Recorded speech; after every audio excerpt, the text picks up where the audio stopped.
కానీ ఎన్టీ రామారావు గారు, స్వర్గీయ నందమూరి తారక రామారావు గారు ఎప్పుడో చెప్పారు, అంగుష్టమాత్రులు, కుక్కమూతి పిందెలు కాంగ్రెస్ నాయకులు. నిజంగా ఇవాళ ఆ అంగుష్టమాత్రుడు అనే పదానికి, అనే మాటకి అర్హుడెవడని ఉన్నాడంటే రేవంత్ రెడ్డికి మించిన వాడు ఎవడు లేడు.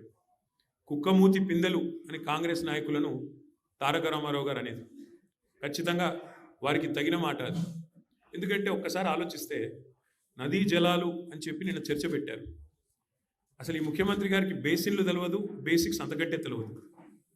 దేవాదుల ఏ బేసిన్లో ఉంది అని అడిగే వ్యక్తి ఇరిగేషన్ మీద మాట్లాడుతూ అంటాడు.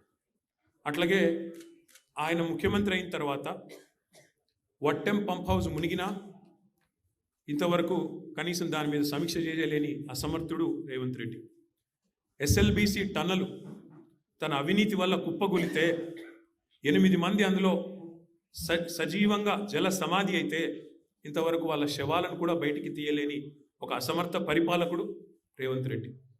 సుంకిశాల రిటైనింగ్ వాళ్ళు పేక మేడలాగా కుప్పకూలితే ఏ సంస్థనైతే నిర్మాణం చేస్తోందో ఆ సంస్థను బ్లాక్ లిస్ట్ చేయాలి అని నీ డిపార్ట్మెంట్ స్వయంగా సిఫారసు చేసినా దాన్ని అమలు చేయలేని అర్భకుడు రేవంత్ రెడ్డి.